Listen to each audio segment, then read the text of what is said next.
Hello friends, in this video we will study about 12th class history chapter 1 bricks, beads and bones. And as you know friends, in our last lecture, अपनी last video में हम पढ़ चुके हैं the Harappan civilisation के complete introduction के बारे में। और आज इस वीडियो में हम स्टार्ट करेंगे द बिगिनिंग से, शुरुआत से। अब हम इसकी पढ़ना शुरू करते हैं। सबसे पहले देखते हैं फ्रेंड्स, क्योंकि ये हम ऑलरेडी लास्ट लेक्चर में कंप्लीट इंट्रोडक्शन पढ़ चुके हैं, तो मैं अब कंप्लीट इंट्रोडक्शन तो नहीं दे सकती, बट आपको शॉर्ट में बता देती हूँ कि जो हड़प्पन सिविलाइजेशन थी उसको दो पार्ट्स में डिवाइड कर दिया गया था, अर्ली हड़प्पन कल्चर और मैच्योर हड़प्पन कल्चर। तो जो अर्ली हड़प्पन कल्चर था वो बिफोर 2600 BCE था, और जो लेटर हड़प्पन कल्चर था वो आफ्टर 1900 BCE था। तो सबसे पहले हम स्टार्टिंग से ही देखते हैं several archaeological cultures in the region prior to the mature Harappan. बहुत सारे जो आर्कियोलॉजिकल एविडेंसेस हैं उसके अकॉर्डिंग बताया गया है कि जो मैच्योर हड़प्पन कल्चर है उसमें क्या क्या चीजें ऐड होती हैं, उसकी क्या क्या स्पेशल क्वालिटीज थी। So these cultures were associated with distinctive poetry, evidence of agriculture and pastoralism and some crafts. कुछ आर्ट क्राफ्ट मिले हैं, कुछ पॉटरी, कुछ ऐसे सील्स और बहुत सारे ऐसे एविडेंसेस मिले हैं जिनसे हमें पता चलता है कि टाइम के साथ साथ ये जो हड़प्पन कल्चर है ये अपने हेरिटेज में, अपने कल्चर में और अपने डेवलपमेंट में बहुत ज्यादा मेच्योर हो गया है। लेकिन सेकंड जो early Harappan culture है, it appears that there was a break between the early Harappan culture and the जो मैच्योर हड़प्पन कल्चर है, हड़प्पन सिविलाइजेशन है। इसका मतलब एक टाइम का गैप है फ्रेंड्स अर्ली हड़प्पन कल्चर में और मैच्योर हड़प्पन कल्चर में। अर्ली हड़प्पन कल्चर से इतने एविडेंसेस, इतने सारे हमें क्लियर एविडेंसेस नहीं मिले हैं जितने मैच्योर हड़प्पन कल्चर से मिले हैं। सेकंड हम देखते हैं सबसिस्टेंस स्ट्रेटजीज। वो सबसिस्टेंस स्ट्रेटजीज कौन कौन सी थी जिसके थ्रू ये अर्ली सिविलाइजेशन सरवाइव करती थी।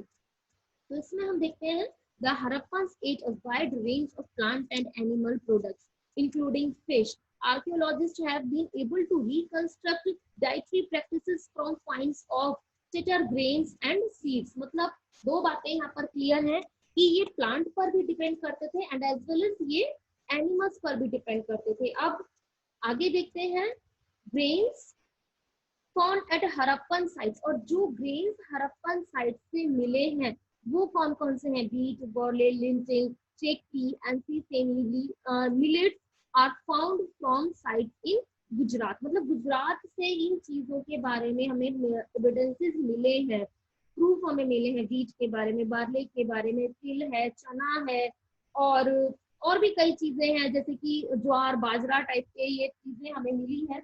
इस गुजरात से ये एविडेंसेस मिले हैं। तो इसके साथ साथ ये तो क्लियर हो गया कि हाँ प्लांट्स पे तो, एग्रीकल्चर पे तो ये डिपेंड होते रहते ही थे, डिपेंड थे ही। इसके साथ साथ कुछ एनिमल्स के एविडेंसेस भी मिले हैं, कुछ एनिमल की बोन्स भी मिली हैं हड़प्पन साइट से।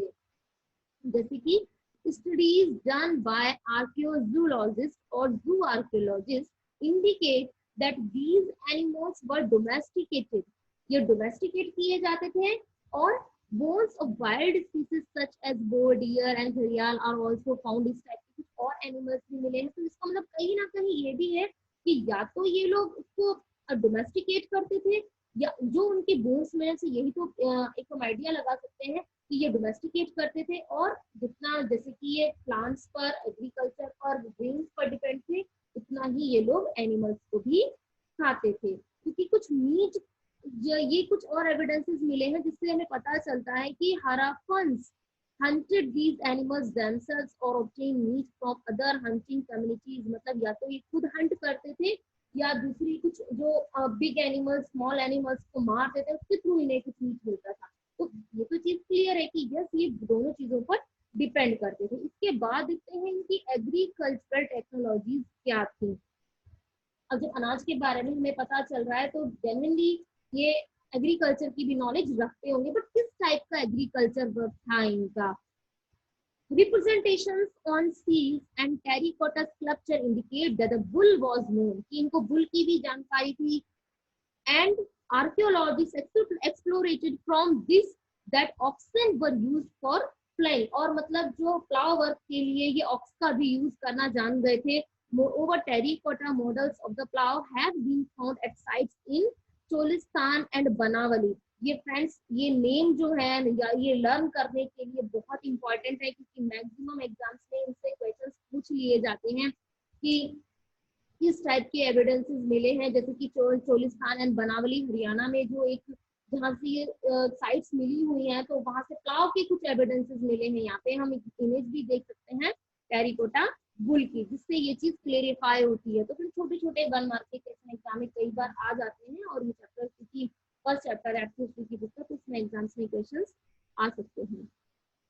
Archaeologists have also found evidence of a plot field at Kalibangan Rajasthan. Kalibangan Rajasthan की एक जगह है जहां पर खेत का एक हमें एविडेंस मिला है, जो एसोसिएटेड है विद अर्ली हड़प्पन लेवल से। अर्ली हड़प्पन लेवल से ये एसोसिएटेड है। The field had 2 sets of furrows at right angles to each other, suggesting that 2 different crops were grown together.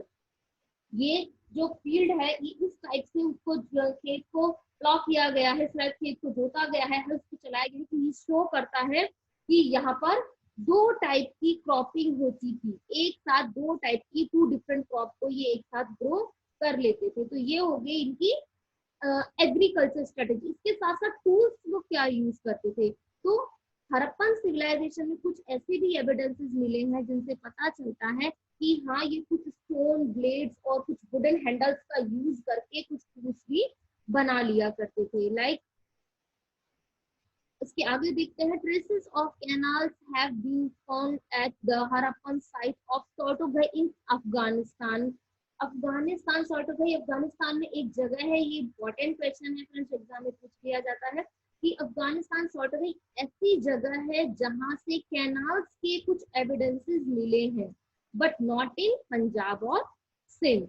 It is possibly that ancient canals silted up long ago. It is also likely that water drawn from wells was used for irrigation. मतलब तो irrigation के लिए कुछ water drawn from wells, मतलब कुओं से भी ये पानी को निकालने की या फिर कैनाल्स बना करके पानी को भी ये यूज करना जानते थे। Besides, water reservoirs found in Dholavira Gujarat. Exam में सब डिफरेंस पूछ लिया जा सकता है कि कौन कौन सी ऐसी जगह है जहाँ से वाटर रिजर्व के हमें एविडेंसेस मिले हैं। तो आप आंसर इजीली कर सकते हो कि धौलावीरा है गुजरात में, और यहाँ पर ऊपर हम पढ़ चुके हैं सोर्टोगई अफगानिस्तान में, जहाँ से कैनाल्स के एविडेंसेस मिले हैं। इस टाइप से आप यहाँ पर कुछ टूल्स भी देख सकते हो, जो टूल्स ये शो करते हैं कि यस, ये कॉपर के बने हुए टूल्स हैं। तो इससे हम आइडिया लगा सकते हैं कि यस, ये डिगिंग का, प्लॉ का, ये इस टाइप का ये काम करना जानते थे। इसके बाद एक देखिए friend, how artefacts are identified. Processing of food requiring grinding equipment as well as vessels for mixing, blending and cooking. मतलब कुछ ऐसे एक और टूल के बारे में पता चला है, जिससे पता चलता है कि हाँ, ये अनाज को पीसना टाइप, जैसे कि हम आज के टाइम पर भी आपने फ्रेंड्स देखा होगा यूज करते हैं। Saddle querens are found in considerable numbers and they seem to have been the only means in use for grinding cereals. अनाज को पीसने के लिए जो यूज करने वाले टूल्स थे वो क्या थे। देखिए यहाँ पर इमेज दी हुई है, ये एक इमेज है जिसको हम लोग हिंदी में शायद सिलबट्टा बोलते हैं। मुझे इतना ही आइडिया है, सिलबट्टा बोलते हैं हम शायद इसको, जिसमें एक बड़ा सा स्पून होता है, उसके ऊपर एक छोटा सा स्पून होता है, उसको फिर वो पीसने के काम आता है। इस टाइप का ये कुछ बना हुआ है, जिसके एविडेंसेस मिले थे सैडल क्वेरन के, जिससे पता चलता है कि हाँ, ये ग्राइंडिंग करना भी जानते थे अपनी सीरियल्स का, अपने अनाज का। और ये एक रिजर्वर है एट धौलावीरा, जिससे कि पता चलता है कि हाँ, वो नदियां या कुएं टाइप का एक वाटर को स्टोर करने के टाइप का भी एक स्ट्रक्चर वहां पर उस समय बनाया जाता था। ये एविडेंस वहीं से ही मिला हुआ है। इसके बाद देखते हैं Mohenjodaro a plant urban centre. देखिए सबसे पहले हमें इस सिविलाइजेशन का नाम मोहनजोदारो सिविलाइजेशन नहीं कहते, हम हड़प्पन सिविलाइजेशन कहते हैं। क्यों कहते हैं? क्योंकि जहाँ पे खोजी थी सबसे जो पहली साइट थी वो हड़प्पा ही थी, तो उसी के नाम पर सिविलाइजेशन का नाम हड़प्पन वैली, हड़प्पन सिविलाइजेशन पड़ा। इंडस रिवर के किनारे मिलने की वजह से इसको इंडस वैली सिविलाइजेशन कहा गया। लेकिन जो मोहनजोदारो था is the most well known site, first site to be discovered was Harappa. Harappa तो फर्स्ट डिस्कवर्ड साइट थी, लेकिन जो मोहनजोदारो जगह है वो सबसे ज्यादा डेवलप्ड यहाँ की साइट थी। Perhaps the most unique feature of the Harappan civilization was the development of urban centers. और urban centers का बेस्ट एग्जांपल यहाँ पर मिलता है मोहनजोदारो के रूप में। आगे देखते हैं, the settlement is divided into two sections, one smaller but higher and the other much larger but lower. इसको मैं आपको बता देती हूँ, पहले हम यहाँ पर एक पिक्चर देख लेते हैं, थोड़ी छोटा सा डिस्क्रिप्शन है इस पिक्चर का। ये है सीटाडेल, ये क्या है, स्मॉलर है बट हायर है। मतलब जो सिटाडेल होता था फ्रेंड्स, ये एक फोर्टिफाइड एक पैलेस की तरह से होता था, जो चारों तरफ से वॉल से घिरा रहता था, एक किले की तरीके से बना रहता था। और सपोज ये यूज किया जाता था रिलीजियस रिचुअल्स के लिए, कुछ स्पेशल सेरेमनीज के लिए या कुछ स्पेशल पर्पस के लिए ये जगह यूज की जाती थी। ऐसा भी माना जाता है कि जो लीडर्स हैं, बाकी एनिमीज हैं, उनसे बचने के लिए भी ये ऐसे फोर्टिफाइड सेंटर्स बनाए जाते थे, जिसको सिटाडेल कहा जाता था।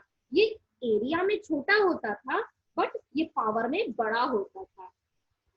इसके साथ साथ दूसरी इमेज दी हुई है लोअर टाउन की। ये एरिया में बड़े हैं बट आप कह सकते हैं पावर में कम है। पावर में कम होने का मतलब ये नहीं कि तो यहाँ पे कोई भी आक्रमण कर सकता है या यहाँ पर वीक है, नहीं, ऐसा नहीं है। कहने का मतलब ये है कि जैसे कि कोई छोटा टाउन होता है ना, वहाँ पे मैक्सिमम लोग आते जाते रहते हैं, मैक्सिमम वहाँ पर एक्टिविटीज की जाती है, इकोनॉमिक हो चाहे आपकी सोशल एक्टिविटीज हो या इकोनॉमिक एक्टिविटीज हो, आपका छोटा मोटा ट्रेड हो, कोई आना जाना जहाँ पर ज्यादा लगा रहता है लोगों का, ओपन एरिया ज्यादा होता है।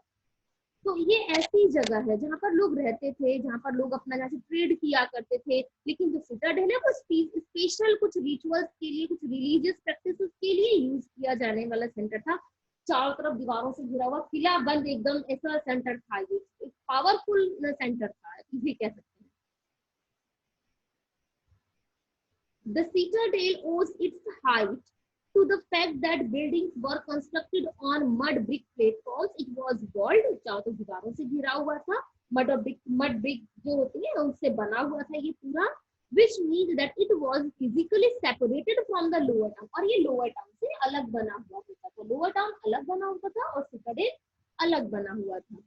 इसके बाद लोअर टाउन देख लेते हैं, ये भी वॉल से घिरा हुआ होता था बट सेवरल बिल्डिंग्स हुआ करती थी इसके अंदर, अलग अलग बिल्डिंग्स हुआ करती थी इसके अंदर। ये बनता कैसे था फ्रेंड्स, यहाँ का फॉर्मेशन कैसे होता था, इसको हम एक बार और पढ़ लेते हैं। Once the platforms were in place, all buildings activity within the city was restricted to a fixed area on the platform. So it seems that the settlement was first planned. देखिए जो हड़प्पन और मोहनजोदाड़ो सिविलाइजेशन है ना, इसकी बहुत बड़ी special quality यही है, स्पेशलिटी इसकी यही है कि बहुत ही ज्यादा सिस्टमेटिक तरीके से यहाँ पर काम होता था, सिस्टमेटिक तरीके से ये बना हुआ था। मैंने आपको अपने फर्स्ट लेक्चर में बताया था कि यहाँ से जो भी हमें एविडेंसेस मिले हैं वो केवल जो हमें फिजिकल कुछ मिला है, लाइक हमें टूल्स मिले हैं, ज्वेलरी मिली है, पॉटरी मिली है, हमें ऑर्नामेंट्स मिले हैं, हमें बोन्स मिले हैं, थोड़े से हमें यहाँ कुछ साइट्स मिली है, उसके बेस पर हमारी स्टडी डिपेंड करती है। हिस्ट्री ऐसे ही कंस्ट्रक्ट होती है और हिस्ट्री ऐसे ही पढ़ी समझी जाती है जो भी एविडेंसेस हमें मिलते हैं। लेकिन वो बहुत इंपॉर्टेंट रोल प्ले करते हैं फ्रेंड, जो मैन्युस्क्रिप्ट्स और इंस्क्रिप्शंस मिलती है। बट जो हड़प्पन सिविलाइजेशन है ना और मोहनजोदाड़ो की सिविलाइजेशन है, उसमें अनफॉर्चुनेटली जो भी हमें सिंबल्स मिले हैं वो अनडिसाइफर्ड है, वो पढ़े नहीं गए हैं अभी तक। तो जो भी हमें चीजें मिली उससे हमने एक आइडिया लगाया और उसको हमने सबको एसोसिएट करके हमने अपने जो पॉइंट ऑफ व्यू है उसको स्ट्रॉन्ग किया। और हम ये कह सकते हैं जितने भी एविडेंसेस मिले उसके बेस पर कि जो हड़प्पन और मोहनजोदाड़ो की सिविलाइजेशन थी वो बहुत ज्यादा स्ट्रॉन्ग सिविलाइजेशन थी, वेल प्लान थी, आप ये कह सकते हैं वो वेल प्लान सिविलाइजेशन थी। तो यहाँ पर ये कहा गया है कि पहले प्लानिंग की जाती थी पूरी, उसके बाद वहां पर उसको इम्प्लीमेंट किया जाता था। मतलब ऐसा नहीं कि किसी ने कहीं भी घर बना लिया और वो रहने शुरू हो गए, कहीं भी नालियां बना दी गई, कहीं भी दीवारें खड़ी कर दी गई, कहीं भी घर बना करके लोग रह रहे, कहीं भी बाजार बना लिया, मार्केट बना लिया उन्होंने अपना, नहीं, ऐसा नहीं। पहले पूरी प्लानिंग और उसके बाद सेटलमेंट, ये इनका बहुत एक इम्पॉर्टेंट यहाँ पर फीचर है और साथ में एक बड़ी क्वालिटी भी है। Other signs of planning include bricks which whether sun dried और बेक, या तो वो सूरज की रोशनी से सूख गई है, उनको बेक किया गया था। Were of standardised ratio where the lamp and brick were 4 times or twice the the height respectively. Such bricks were used at all Harappan settlement. और ये पूरे हड़प्पन सेटलमेंट में हुआ है कि सिस्टमेटिक तरीके से इसको कंस्ट्रक्ट किया गया था, इसको पूरी तरीके से बनाया गया था। और इसका एक और बहुत ही स्पेशल फीचर है drainage system, laying out drainage. जो पानी के निकलने का सिस्टम है ये यहाँ की सिविलाइजेशन में ही देखने को मिलता है, हड़प्पन मोहनजोदारो की सिविलाइजेशन में ही देखने को मिलता है drainage system. One of the most distinctive features of Harappan cities was the carefully planned drainage system. जो ड्रेनेज सिस्टम था ना वो ग्रिड पैटर्न पे बना हुआ होता था। ग्रिड पैटर्न पे लाइक ऐसा नहीं कि कहीं से भी नाली निकल रही है, पानी कहीं भी जा रहा है, एक प्रॉपर उसका फॉर्मेशन बना हुआ था कि जहाँ से पानी निकलेगा तो यहाँ से पास आउट होगा, इस टाइप से। It seems that streets with drains were laid out first and then houses built along them. मतलब पहले पानी की निकलने की पूरा सिस्टम बनाया गया, इसके बाद इसके चारों तरफ इसके आसपास घर बनाए गए हैं। If domestic waste water had to flow into the street drains, every house needed to have at least one wall along the street. इतना अच्छा इनका यहाँ पर सिस्टम था कि पानी, गंदा पानी ये नहीं कहीं से निकल के कहीं भी चला जाएगा, नहीं, उसका पूरा एक सिस्टमेटिक उसका एक वे बनाया गया है पानी को पास आउट होने के लिए, निकलने के लिए, और एक वॉल बनाई गई है जिसके थ्रू उसके बिल्कुल उसको सेपरेट करके रखा गया है। A drain in Mohenjo-daro notice a huge opening of the drain. यहाँ पर एक पिक्चर है जो शो किया गया है, ड्रेनेज के लिए ओपनिंग शो की गई है। इसके बाद देखते हैं डोमेस्टिक आर्किटेक्चर। डोमेस्टिक आर्किटेक्चर कैसा था? The lower town eight Mohenjodaro provides examples of residential buildings. ठीक है, जैसा कि मैंने आपको अभी बताया लास्ट पॉइंट में कि जो लोअर टाउन थे उसमें जो डोमेस्टिक वर्क था वो होता था, लोग रहा करते थे वहां पर, अपने सोशल इकोनॉमिक एक्टिविटीज को फुलफिल किया करते थे। इसके साथ साथ देखिए many were centred on A courtyard. घर कैसे बने हुए होते थे? Many were centred on A courtyard. Courtyard होता था with rooms on all sides, के चारों तरफ रूम बने होते थे। The courtyard was probably the center of activities such as cooking and weaving, particularly during hot and dry weather. मतलब जब गर्म हॉट एंड ड्राई वेदर होगा, गर्म सीजन होगा, तो वहाँ पर लोग खुले एरिया में कोर्टयार्ड में आकर के बैठ जाते थे और अपनी जो डेली की प्रैक्टिसेस है वो फुलफिल किया करते थे, वो किया करते थे। इसके साथ साथ देखते हैं there are no windows in the walls along the ground level. जो ग्राउंड का फ्लोर होता था उसमें बाहर की तरफ कोई विंडो नहीं होती थी, क्योंकि उन लोगों को प्राइवेसी का भी बड़ा ध्यान था कि अगर ओपन एरिया पर ऐसे सीधी गली की तरफ विंडो खुलेगी या बाहर की तरफ विंडो खुलेगी तो क्या होगा, बाहर से व्यू होगा अंदर का। इसीलिए वो लोग इस चीज के लिए भी बड़े केयरफुल रहते थे और बाहर की जो ग्राउंड फ्लोर था वहां पर कोई भी विंडो नहीं बनाई जाती थी। Besides the main entrance does not give a direct view of the interior और द कोर्टयार्ड। मतलब जो इंटीरियर व्यू है या जो उनका बीच में कोर्टयार्ड बना हुआ है ना, जिसके चारों तरफ रूम बने हुए हैं, वहां का कोई भी व्यू डायरेक्ट बाहर से नहीं हो, इसीलिए कोई भी विंडो बाहर की तरफ नहीं बनाई जाती थी। इसके साथ साथ some houses have remains of staircases to reach a second storey और द रूफ। इसके साथ देखिए सेकंड स्टोरी पर मतलब सेकंड फ्लोर पर जाने के लिए भी उन्होंने स्टेयर्स बनाए हुए थे। तो एक वेल प्लान सिस्टम था पूरा। Scholars have estimated that the total number of walls in Mohenjodaro was about 700 walls. ऐसे उनको स्ट्रक्चर मिले हैं। यहाँ पर एक घर की पिक्चर दी हुई है, 700 वॉल्स की एविडेंसेस मिले हैं। इसके साथ साथ ये एक पूरा आप कह सकते हैं आर्किटेक्चर, एक नक्शे की तरीके से आप इसको बोल सकते हैं कि घर कैसे बने हुए होते थे। ये पूरा फॉर्मेशन है किसी घर का जो मोहनजोदारो के टाइम पर मिलते थे। इसके बाद देखते हैं द सिटाडेल। अब एक अलग से सिटाडेल को यहाँ पर डिफाइन किया गया है। ये कैसा था? मैक्सिमम वही है जैसे मैंने भी आपको बताया, the citadel is on the citadel that we find evidence of structures that were probably used for special public purposes. मतलब स्पेशल पर्पस के लिए यूज किया जाता था। इसमें वेयर हाउस भी हो सकते हैं जहाँ पर ये लोग कुछ ना कुछ अपनी चीजों को स्टोर करके रखते होंगे। और इसके साथ साथ इसमें एक ग्रेट बाथ टर्म भी इसमें यूज किया गया। बताती हूँ ग्रेट बाथ क्या होता है। जो एक स्पेशल रिचुअल है, लाइक रिलीजियस रिचुअल है जो यहाँ सिटाडेल में भी परफॉर्म किया जाता था। तो ये क्या होता था, the great bath was a large rectangular tank in A courtyard surrounded by a corridor on all four sides। तो चारों तरफ से दीवारों से घिरा हुआ होता था, एक ऐसा कोर्टयार्ड बना, एक कोर्टयार्ड टाइप का एक रेक्टेंगुलर टैंक बना हुआ होता था जो एक कॉरिडोर के चारों तरफ से घिरा हुआ रहता था चारों साइड से। There were rooms on three side, जिसके तीन साइड पर रूम होते थे, in one of which was a large wall, और एक तरफ लार्ज वेल होता था। Water from the tank flowed into a huge drain, और एक बड़े से ड्रेनेज में जाकर के यहाँ का पानी गिरता था। और ये एक मतलब आप एक रिलीजियस ग्रेट बात है, एक रिलीजियस एक बात की तरीके से यूज होता था किसी रिलीजियस प्रैक्टिस के लिए। The uniqueness of the structure as well as the context in which it was found, the citadel with several distinctive buildings, has led scholars to suggest that it was meant for some kind of a special ritual bath। मतलब ये कोई special religious या ritual बात हुआ करता था जिसकी वजह से इसको इतना स्पेशली बनाया गया था। और याद रखने वाली बात ये है कि सिटाडेल में भी ये बनाया जाता था इस टाइप का फॉर्मेशन। इसके बाद देखते हैं friends, pressing social differences. Social difference क्या था, क्या वहां पर भी कोई सोशल डिफरेंस था या सब इक्वली रहा करते थे एक साथ साथ? कोई मतलब जो एक हमारा स्टैंडर्ड होता है, हाई स्टैंडर्ड या लोअर स्टैंडर्ड या अपर क्लास लोअर क्लास जैसा भी कुछ होता था, या सब लोग एक साथ ही सिंपली रहा करते थे? तो सबसे पहले इसके बारे में देखते हैं burials. Archaeologists generally use certain strategies to find out whether there were social or economic differences among the people। लोगों के बीच में कोई सोशल या इकोनॉमिक डिफरेंस होता था या नहीं। People living with in a particular culture, या एक पर्टिकुलर कल्चर में ही लोग रहते थे।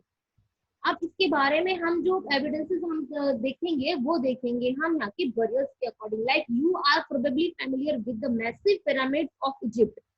इजिप्ट के जो मैसिव पिरामिड्स हैं, some of which were contemporaneous with the Harappan civilization। ये कुछ हद तक जो हड़प्पन सिविलाइजेशन में मिले हुए एविडेंसेस हैं उससे मैच करते हैं। लाइक इन लोगों में भी जो हड़प्पन सिविलाइजेशन है उसमें भी ये एक प्रैक्टिस फॉलो की जाती थी कि कुछ ऑर्नामेंट्स, कुछ ऐसी चीजें ये दफना देते थे, ये दबा देते थे उस बरियल के साथ ही। देखते हैं, some graves contain pottery and ornaments। कुछ ग्रेव्स में कुछ पॉटरी या कुछ ऑर्नामेंट्स, परहैप्स इंडिकेटिंग एक belief that these could be used in the after life. मतलब ये लोग कुछ ना कुछ चीजें ऐसे ऑर्नामेंट्स और पॉटरी वगैरह ग्रेव के साथ दबा देते थे। ये शायद ऐसा माना जाता था कि आफ्टर लाइफ ये चीजें यूज की जाएंगी। Jewellery has been found in burials of both man and women. कुछ ज्वेलरी भी मिली है यहाँ पर इनके साथ दफनाई हुई, मैन और वुमेन दोनों के बरियल के साथ। In fact in the excavations at the cemetery in Harappa in the mid 1980s, an ornament consisting of 3 shell rings, a jasper, a kind of semi-precious stone bead, and hundreds of micro beads was found near the skull of a male। इस type की evidence हमें मिले हैं, जिससे कि पता चलता है कि हाँ ये लोग भी अपनी जो ग्रेव्स हुआ करती थी इसके साथ कुछ ना कुछ क्लूज, कुछ ना कुछ एविडेंसेस, कुछ ना कुछ ऑर्नामेंट, कुछ ना कुछ चीजें, बीड्स वगैरह उसके साथ दफना दिया करते थे। It appears that the Harappan did not believe in burying precious things with the dead। But एक चीज और है कि ये लोग दफनाते तो थे कुछ चीजों को, बट ज्यादा कॉस्टली चीजों को कभी भी नहीं देखा गया कि ये बहुत ज्यादा कॉस्टली चीजों को, गोल्ड है या बहुत ज्यादा प्रीशियस स्टोन है कोई, उसको दफना देते हैं उसके साथ में। इसके एक चीज यहाँ पर समझ में आती है कि ये लोग कुछ चीजों को एज ए दफना देते थे, कुछ ऐसा एक साइन मान करके, कुछ ऐसा अपना एक प्रैक्टिस चल रही होगी वहां पर, ये मान करके दफना देते, बट ज्यादा प्रीशियस चीजों को नहीं मान दफनाने में ये लोग बिलीव करते थे। उसके बाद देखते हैं लुकिंग फॉर लग्जरी। लग्जरी के लिए क्या क्या मटेरियल यहाँ पर यूज होता था। Another strategy to identify social differences is to study artefacts. दूसरा जो सोशल डिफरेंस देखने के लिए एक और इन्होंने एविडेंस को लिया, एक और क्लू लिया है इन्होंने, वो है लग्जरीज आइटम्स। क्या क्या इनके पास ऐसे आइटम्स होते थे जो सोशल डिफरेंस को बताते हैं।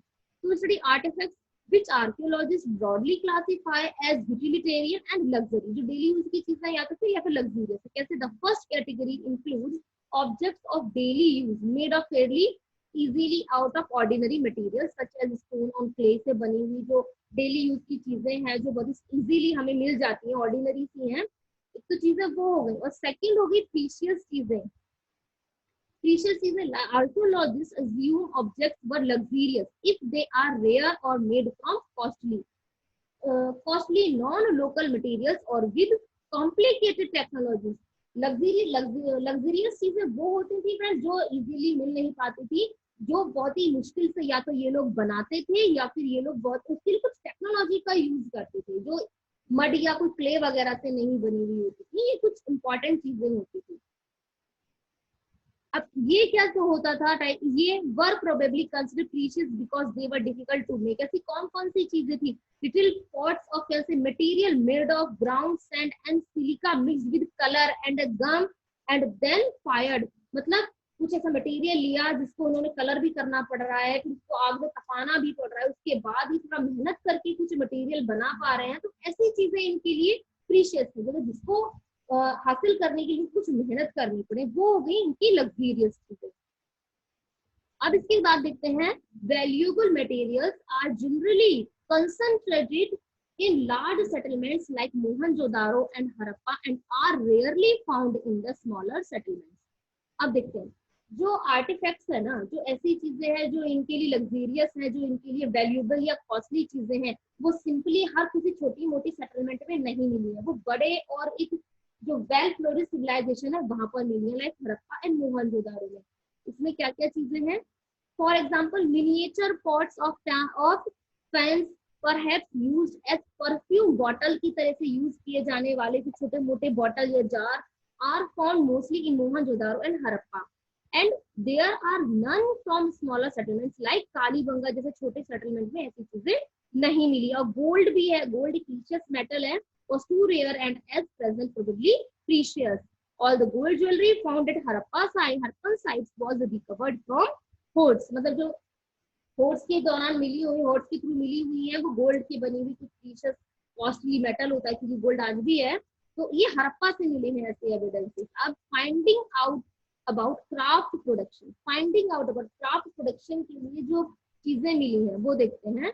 Chanhudaro, this is a tiny settlement as compared to Mohenjodaro. Mohenjodaro की कंपैरिजन में जो चहुंदारो है वो छोटा सेटलमेंट है, almost exclusively devoted to craft production including beads making, shell cutting, metal working, steel making and weight making.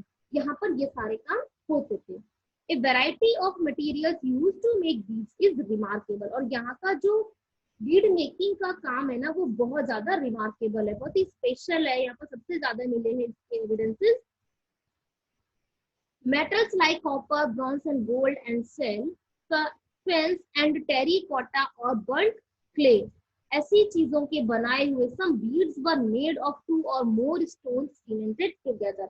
इस साइड से ये कुछ ना कुछ इन चीजों से मिलाकर के जेस्पर है, क्रिस्टल है, क्वार्ट्ज है, स्टेटाइट है, कॉपर है, ब्रॉन्ज है, गोल्ड है, इन सब चीजों से मिलाकर के ये अपने जो ऑर्नामेंट्स हैं, जो अलग अलग टाइप की ब्यूटीफुल चीजें हैं, ऑर्नामेंटल चीजें हैं, ये सब चीजें वो बनाया करते थे. Some of stone with gold cap, कुछ स्टोन ये ऐसे भी थे जिस पर गोल्ड की कैप लगा करके इसको और ब्यूटीफाई कर देते, और ब्यूटीफुल बना देते थे. द शेप्स वर नंबरस, अलग अलग उसको कुछ शेप दिया करते थे, सिलेंड्रिकल, स्फेरिकल, अलग अलग टाइप से शेप दिया करते थे. ये हम देख सकते हैं यहाँ पर एक छोटा सा ये माला टाइप का कुछ उन्होंने बनाया हुआ है, ये इसी टाइप की टूल से, इसी टाइप के बीड्स वगैरह का यूज करके बनाया गया है, और ये यहाँ पर टूल है जिसका ये यूज किया करते थे. Archaeologists' experiments have revealed that the red color of carnelian was obtained by firing the yellowish raw material and beads at various stages of production.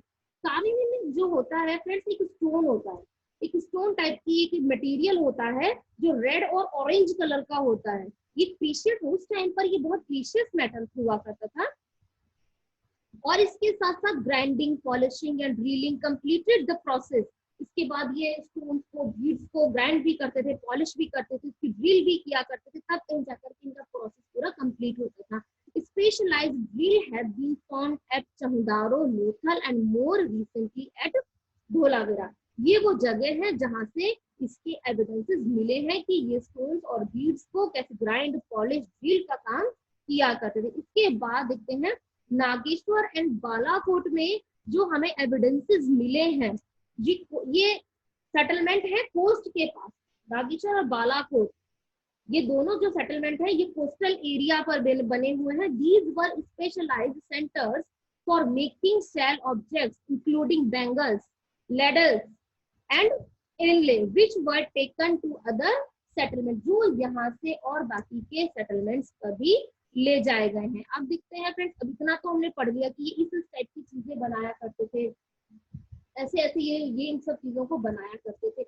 लेकिन it is very difficult to reconstruct the history, पूरी history को, पूरी चीजों को, पूरे clues को, evidences को दोबारा से इकट्ठा करके और एक थ्योरी, एक पूरी कहानी बना देना इतना इजी नहीं होता है।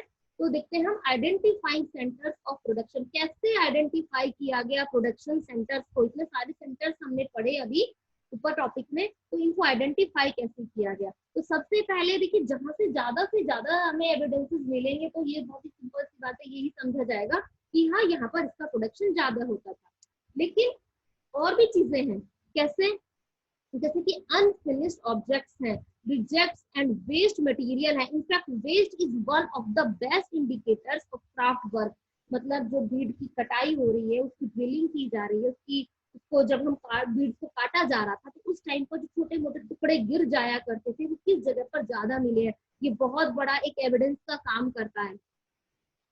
फॉर इंस्टेंस, इफ शेल और stone is cut to make objects, then pieces of these materials will be discarded and as waste at the place of production। मतलब जहां पर इनका काम चल रहा है इनको बनाने का, वहां पर क्या होगा, कुछ जो पीसेस है उसके गिर जाएंगे, टूट करके, इससे पता चल जाएगा कि इस जगह पर ज्यादा प्रोडक्शन होता है। Sometimes larger waste pieces were used up to make smaller objects, but miniature bits were usually left in the work area.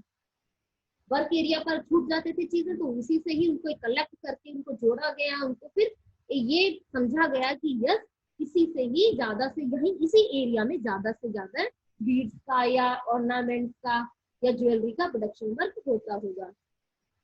Craft production was also undertaken in large cities such as Mohenjodaro and Harappa. का craft production है और वो undertake, और वो हुआ भी है large cities में, वो ले जाया गया है, वो किया गया है, जैसी मोहनजोदारो और हड़प्पा जैसी बड़ी सिटीज में।